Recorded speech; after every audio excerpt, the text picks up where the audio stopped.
Hello?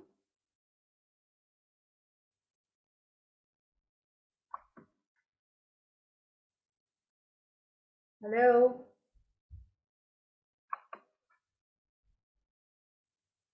Hello, Hamza? Hello, Assalamu alaikum. आवाज आ Assalamu रही? Hamza. Are we good with our time? हाँ बिल्कुल. But Hamza, सबसे पहले तो I'm so grateful to you that you're here again today with me. But before we start with the conversation, Hmm. maybe the quality of picture might not be so good, but the sound seems to be okay. Can you, Okay. okay? Can you hear me all right? I can hear you all right, Yeah. absolutely. So this is, so since we will be, I mean, the whole objective of this meeting was, and this was my request to you, with regards to the recent announcement of the Prize in Physics. So yesterday I sent you a message and I said, Hamza, let's talk about it, because there seems to be quite a bit of controversy about it. So I think the focus is about that, and my conversation with you is really about helping someone like me and others like me who are not really experts but are interested enough in physics to understand from folks like you who have the time and currently involved with similar research. You're currently at Oxford doing your DPhil. And sorry Hamza, मैं बोल रही हूँ खुद ही, लेकिन it's really about No worries. with reference आप to our last conversation. Interestingly, here comes the announcement, which is pretty much close to what you talked about, right? Yes. Yes. So, as we spoke, so tell us about this. So, what was this? This is the trio who got the Nobel Prize. I have got their names down. I know one is from France, one is from the US, the other is from Austria. And so I'm not sure whether the research was collaborative or maybe just, so I'm not sure about those details. So do kind of, introduce us to this whole, what is this Nobel Prize about to begin with? Okay. A very short question first. Do you want me to speak in English or do you want me Hamza, to? I was thinking that, yeah, in fact, let's set the rules right now. What do you think? I'm okay with both. I just thought that speaking in English might have more of an international audience. Right. Um, and however, I feel if we were to go bilingual, so I'll give that decision to you. So it depends on the audience. Like, are we targeting Pakistani people or are we targeting professional physicists? Because if we are targeting professional physicists, then it makes more sense to speak in English. Whereas if we are targeting Pakistani audience, I think English will only complicate things. Yes, but I feel the nature of a conversation and what I'm hoping to, the kind of response I'm hoping to get from you can be a little technical, and Okay, so okay, okay. Yeah, let's be experimental about it and go for English. okay, okay. Let's Because do it. there is this whole question about that even the Nobel Committee itself, there's people like physicists like Sabine, who's very controversial, the German physicist, and she says in a tweet, "What is this? How are they even? They're not getting it right." And there are lots of other perspectives like that. So I thought maybe, Okay, okay, sounds good. Yeah, yeah. yeah. Okay. So So okay. I'm So, going to give a long answer because I think it's really important to understand the context of this Nobel Prize, yeah, because the Nobel Prize uh, is really about the question first asked by Einstein right, and Polsky and Rosen back in 1935. right. So Einstein was not very happy with quantum mechanics, and uh, he had a number of objections to quantum mechanics. Mm-hmm. And in 1935, Einstein, along with two of his colleagues, Podolsky and Rosen, wrote this paper about a thought experiment. And the thought experiment was that if you have two particles, two quantum particles, which are created by a single source, and those two particles are, Entangled. entangled. So back then, entanglement was not even that there was no term about quantum entanglement back then. So Einstein didn't actually use this term entanglement. But the thought experiment was that there's a source which produces two particles, which are somehow related or somehow correlated. And then, so for these two particles, you can write a wave function, okay? And then you can, you can have these particles move far, far away.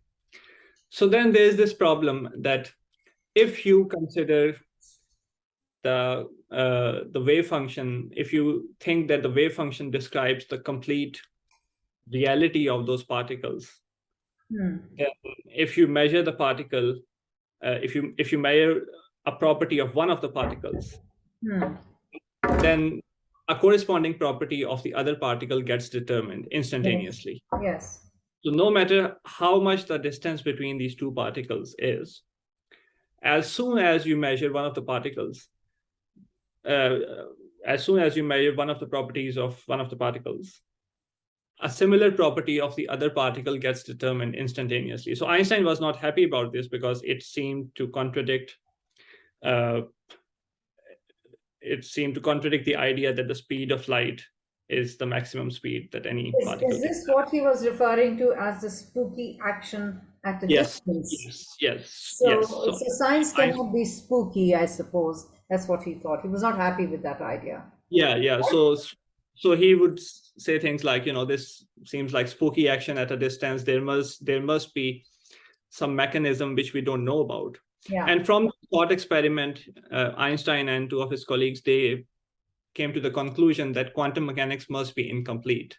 The wave function of the two particles doesn't describe everything that there is. Right. So that was this objection. And back in 1935, some physicists tried to respond to this objection, most notably Niels Bohr. But the problem was that back then it was really hard to think of an experiment to do it, to really check this, to test this thought experiment.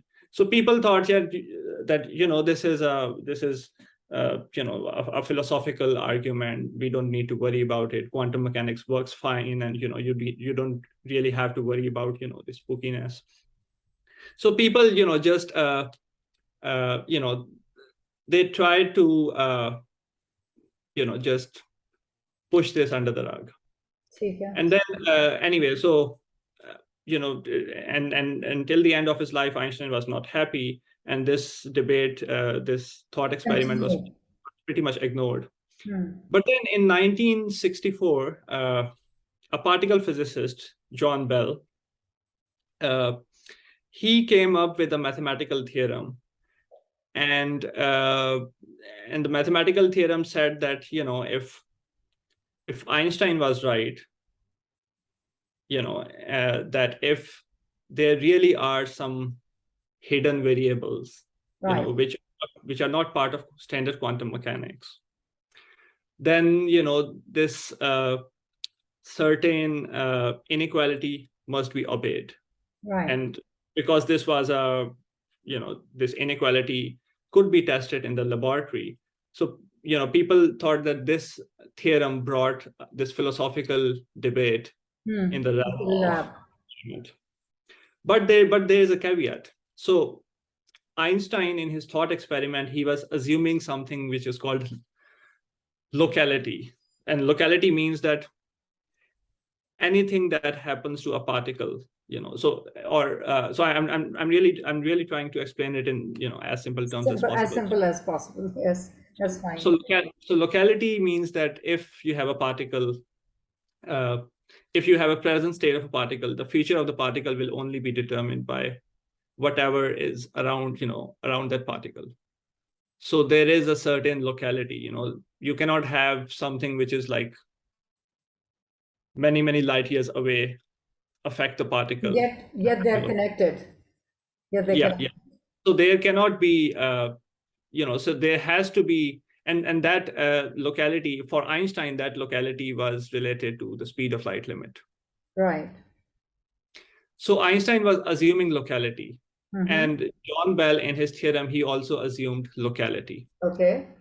Okay, and he also showed that mathematically quantum mechanics predicted something different from that inequality. So quantum mechanics was Sorry. actually So uh, John Bell also assumed that there were hidden variables, or did he yeah agree yeah with yeah yeah yeah Einstein yeah on that? Okay. yeah. So John Bell assumed hidden variables, locality, and Okay. there was another assumption which is of statistical independence. I think we can ignore that for a while because Okay. that, Sure. you know. In the interest Anyway, of so time and simplicity. yeah, so John Bell showed that the predictions of quantum mechanics actually violated that inequality. So mathematically that was shown. Now, it was for the experimentalists to check Yeah. it. So but John Bell's paper was also ignored, and then fast forward to 1972, Clauser and Friedman created the first experiment to test the inequality, and the inequality was actually violated. Right. Was violated in the Yeah. experiments. Yes. So Wow. this was by John Clauser and Friedman. And this was in 1972. So Clauser is the American who got the Nobel Prize, Yes. right? Yes. But then, there were some loopholes in the experiments. People said that, there could be some of the detectors were not that efficient because you also need good technology to do these kind of That's experiments. right. So the detectors were not efficient, and maybe there is some hidden variable, which could have influence, and which they were unable to measure. So Right. then people were still skeptical. Right. Later on in 1982, Alain Aspect did a more convincing experiment. So he closed some of the loopholes, and the detectors were more efficient by then. So that was Alain Aspect's PhD project. And I think he spent like 7 or 8 years on 2 or 3 experiments. And then later on, there were some even more loopholes, which were finally closed by Anton Zeilinger's group. Yeah. So all the possible loopholes were closed in 2015. So Zeilinger kept on, doing more sophisticated versions of these experiments, and like closing even more loopholes. So in Okay. 2015, most of the physicists were convinced that there is something spooky going on. So there is non-locality, because if John Bell's inequality was violated, then it Yeah. means that one of the assumptions is incorrect. That's right. So many physicists believe that the assumption of locality is incorrect. So there is non-locality. So Right. Einstein is wrong, and the experiment was, and the Nobel Prize was actually awarded for this, these 3 experiments, or these range of experiments. I'll just So stop you if you, there. Yeah, so sorry, if I'll just stop you there. So yeah, this, as the prize was announced, it's this Swiss physicist by the name of Nicholas. Sorry, I'm not getting it right, but he says, this prize is well deserved, but is a bit late. Most of the work was done in 1970s and 80s. And Nobel Committee was very slow, and now is rightly to eventually award this prize. What are your thoughts on that? yes, it is actually very late. So there's this, and again, I think it's late because of a sociological phenomenon in physics, and this is the first experiment by Clauser was actually in 1972, and the Nobel Prize is awarded in 2022. So it's really like 50 years late. Yes, yes. And so if you talk to people who are working on these kind of experiments, or who were thinking about these things back in 70s and 80s, uh, they were really discouraged to do these kind of experiments in mainstream physics. It Mhm. was really hard to do these experiments in the academia, to get a job. Or, I mean, if you were a PhD student back then and wanted to work on these experiments, you would be strongly discouraged. And even Alain Aspect, so before building his experiment, he went to John Bell, Oh, and he asked John Bell, he wanted his advice, or his encouragement. And the first question John Bell asked John Bell posed to Elaine Aspect was, do you have a permanent position? Oh, that's interesting. So implying that, if you don't have a secure position and if you do these kind of experiments, you may sabotage your career. Just don't dabble into it. Yeah. So Don't take that risk. even in the 90s, people who were working in this area, and by the way, this area is broadly called foundations of quantum mechanics or quantum foundations. That's right. People who were working in this area, in the 80s and 90s, so many of their careers were destroyed. The academia was not really willing to accept them, and there were no jobs for them. So, wow. So they had to pretend. They were destroyed. Sorry, they were destroyed because they were still in the they were still in the theoretical realm and had not. There was not enough evidence in the lab work, or what happened, or there was just ideological disagreement. So it was both ways. So of course there is disagreement in theory, and this disagreement is still there. And even today, many of the questions are still open. Okay. But this is how science, is supposed to work. Like yes. Science progresses with disagreement. But the problem was that the organizations which were providing grants and funding, and the people who were big shots and running the departments of physics, they were not willing to accept this area as legitimate physics. Mm-hmm. They were saying that this is too philosophical, or this is not really physics. Yes, I get it. Yeah. So that was a problem. Yes. Right. So in a way, this prize is really a big win for people who persevered and kept working on the things they were passionate about.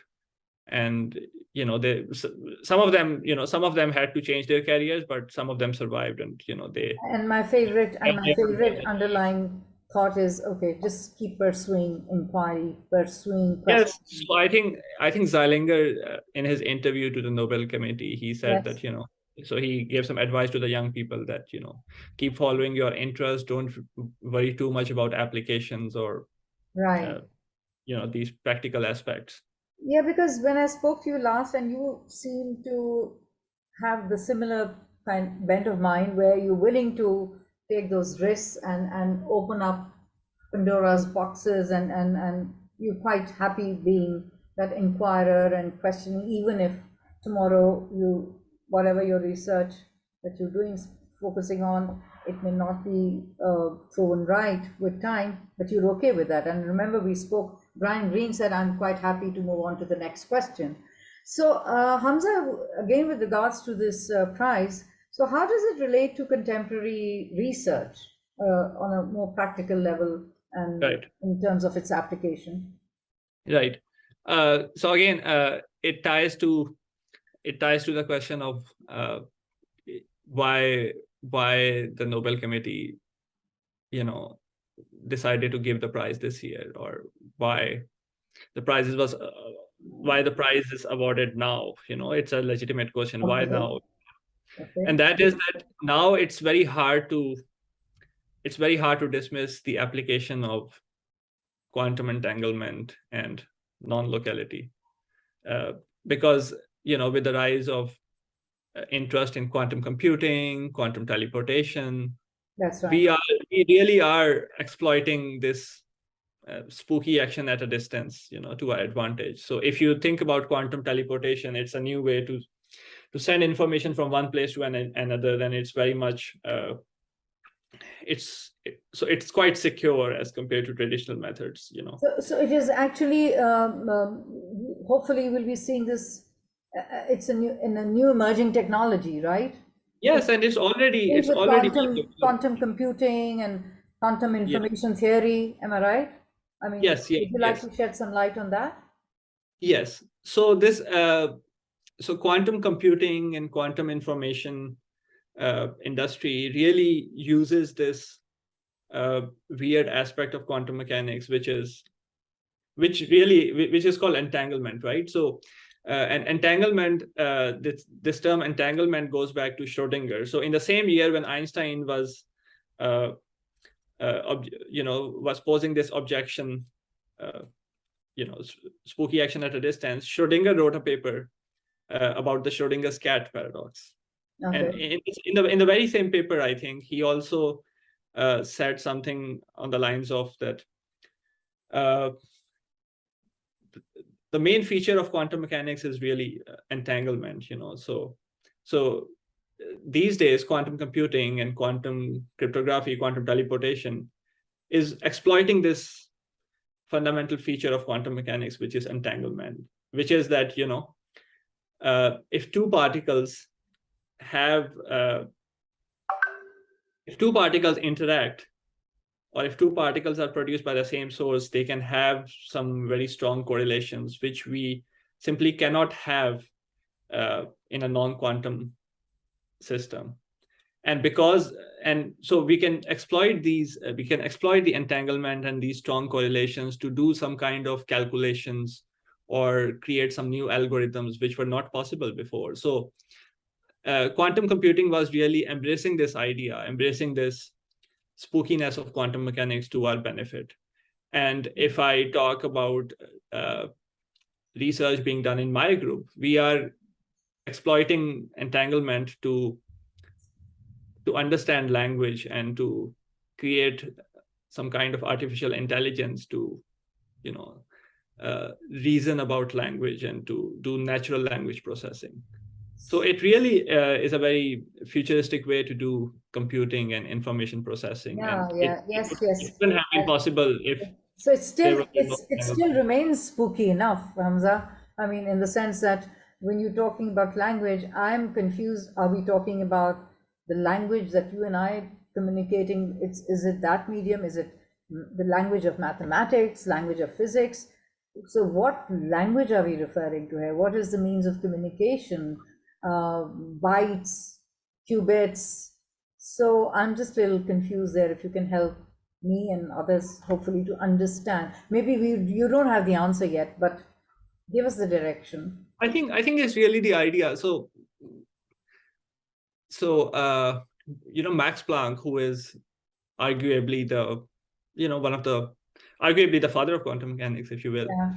So he said something like, in science, progress happens one funeral at a time.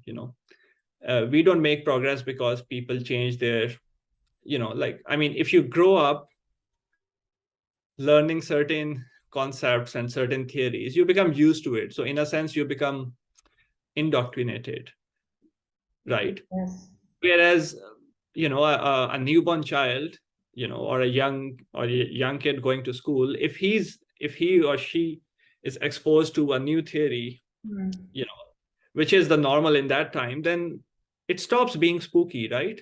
I mean, if if you somehow go back to Aristotle's time and Yes. tell him about general relativity, he would call it spooky, right? So it's all a matter of becoming used to new ways of thinking. And once you become used to new ways of thinking, you can apply them in different areas. So when I say that we exploit entanglement to reason about language, I'm not saying that language is quantum, or language is made of quantum physics. I'm not making this claim. I'm just saying that the kind of ways of thinking that quantum mechanics gives us, we can use this way of thinking to create a better theory of language, or a better theory of of anything. Communication, I suppose. Yeah, but in so the kind of thing that we are doing, it's really information processing at a higher level. So like in computer science, there's this broad area of natural language processing, which is like making computers understand human languages.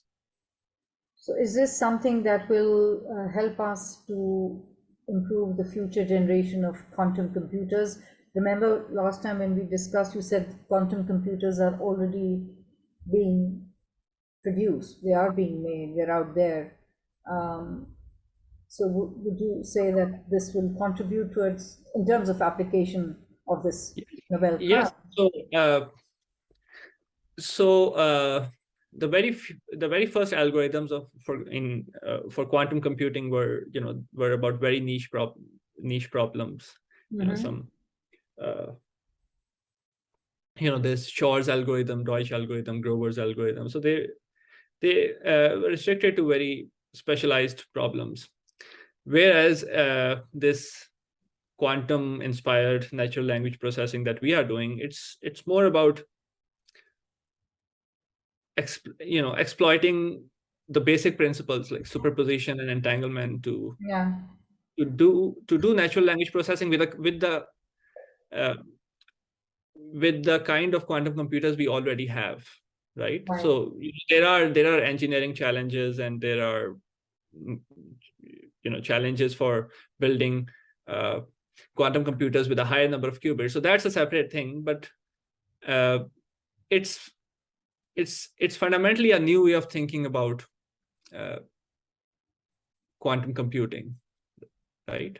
And I suppose encrypted And it was, and encrypted again, communication is very much embedded in this. yeah, and I would go back to the same comment about applications. So so there's this story about how we discovered this analogy between quantum computing and language. And that, again, we were not really looking for this kind of analogy. It just happened. It was a coincidence that some people were talking about quantum teleportation, and there were some linguists in the audience, and yes, they said that you were one of them, right? no, I was not one of them. This was like what I'm trying to say, your research, when we spoke about your research, you were pretty excited about the language, the linguistic aspect of this. Yes, so currently I'm working on this thing, like quantum inspired linguistics or natural language processing, and I'm working with someone who did his PhD in the late 80s and 90s, and then who really struggled to get a job because his PhD was Sorry about that. Sorry. yeah. I just So my supervisor's PhD was on on quantum foundations, and it was hard for him to get a job in physics. And so eventually he got a job, but in the computer science department in Oxford. Oh. And he says that he is the first professor with the title Professor of Quantum Foundations. So he, which is very interesting, given that this field is not that new. It's an old field, right? It's 100 years old, but he's the first professor with this title, and he was not even hired by the physics department. Right. So in a way, he pretended to be a logician or a computer scientist to be able to do the kind of work that he does. And it's so he so he can talk more about this thing that this. But a young person like you, who's initiating into this field and is super passionate about it, you must be pretty excited about this Nobel Prize. In my undergrad, go ahead. When I was doing my undergrad in Pakistan, I did my thesis with LUMS Phys Lab with Dr. Sabi Anwar, and we recreated some of these experiments. So we recreated Alain Aspect's experiment. We also recreated Clauser's experiment.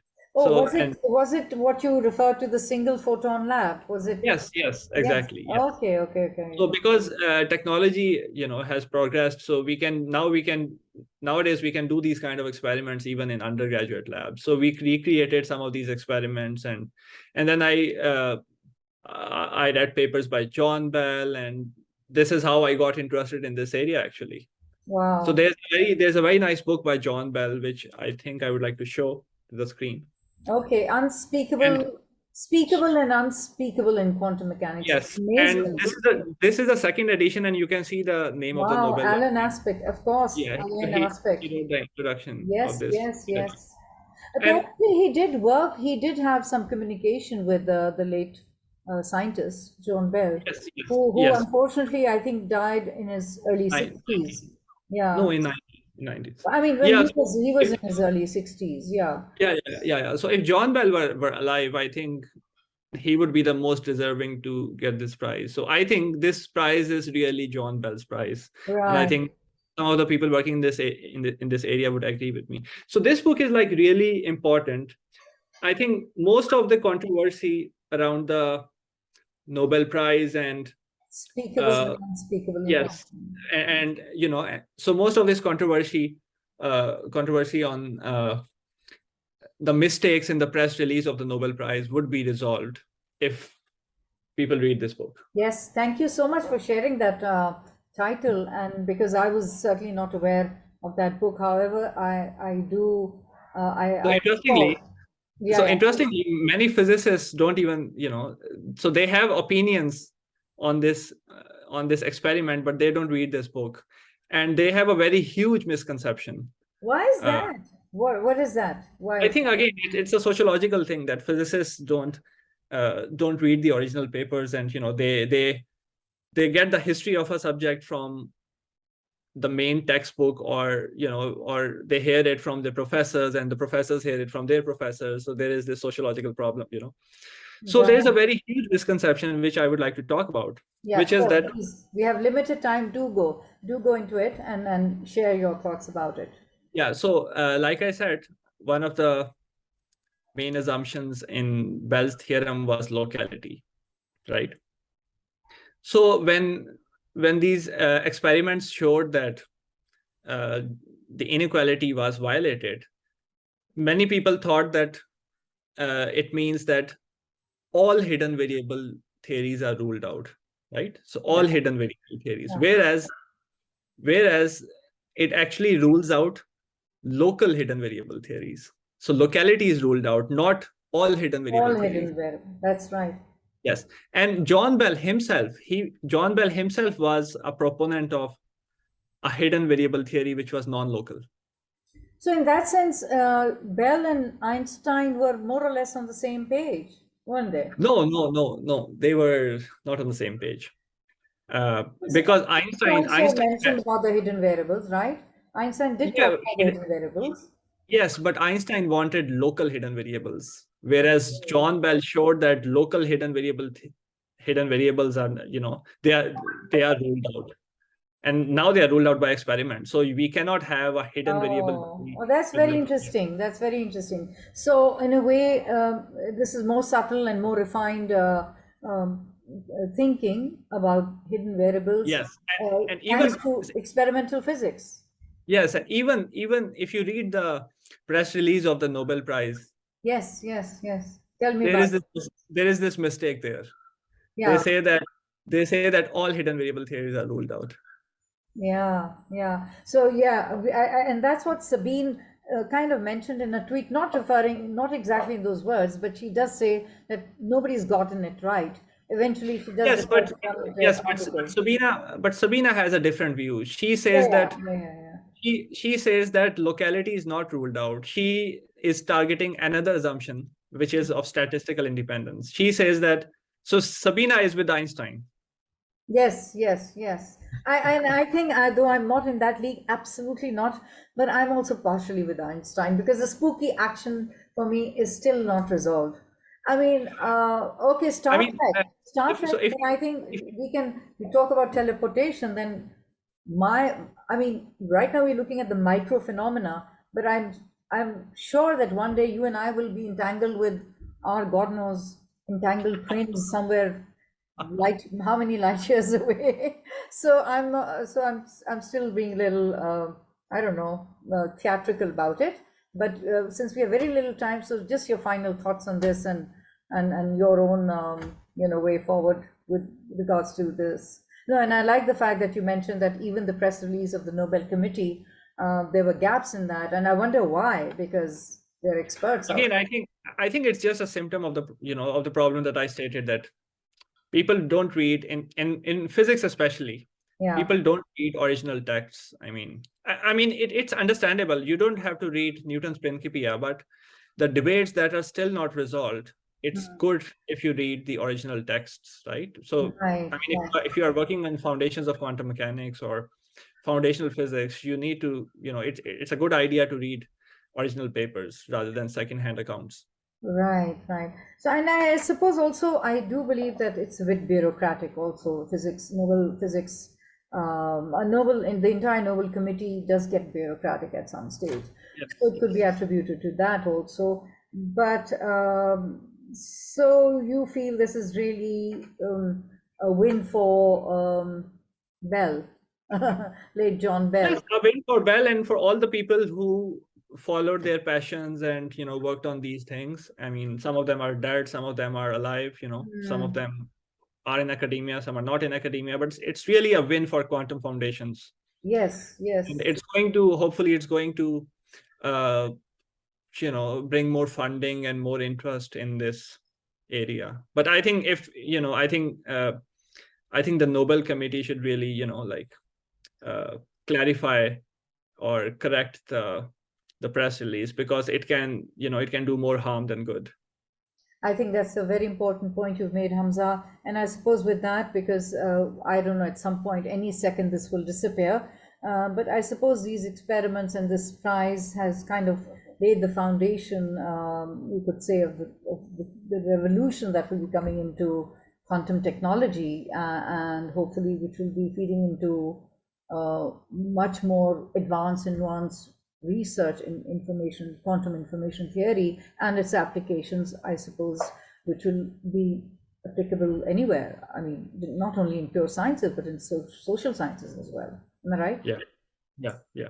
So, Hamza, thank you so much, because it was great to have that conversation, because it was really, I suppose, we've not really closed all the questions, but more questions have come out. But we have closed some fundamental, with this prize, some fundamental questions have been closed because of the fact that the experimental side of physics has showed that. Is it as simple as that, or is it more No, complicated? I think some of the in science, whenever you do an experiment, some questions are closed and more questions are opened. But I think the prize is really has brought this discussion into the limelight. So I think I That's would right. celebrate that. That's right. That's right. And so the case is closed, but yet very much open. And people like you should be extremely excited to venture further into it. So good luck, and thank you so much for your time, Hamza, on a very short notice. Well, it's a Sunday there. I hope you're having a good Sunday. And are you guys celebrating the prize? Did you do that at Oxford? Yes, we already did that. So 2 days ago, we had a nice lunch at a French restaurant. So Really? and we did a toast to John Bell and Elaine Aspect and Oh, Zeilinger. And wow. If there's some pictures, please share them at some no, point. no, there's nothing. So I'm happy to hear that at Oxford you did a toast to John Bell and celebrated the prize, because you're very passionate about this field. So thank you so much, Hamza. We'll be in touch, and you will be my go-to person when it comes to quantum physics, and the resident Pakistani expert, huh? Sitting at Oxford right now. Yeah, Okay. but again, Yeah. I'm not an expert. No, you're But not an expert, but this is what you're doing right now. I mean, we're sitting out here and just we're looking more into science journalism and reporting rather than really into the substance and the meat itself. But through you people, we get to understand it. So you're doing a brilliant job of that. And so, Hamza, thank you again. And inshallah, look forward to another conversation. inshallah. Okay. Thank you. Bye. Bye. Bye.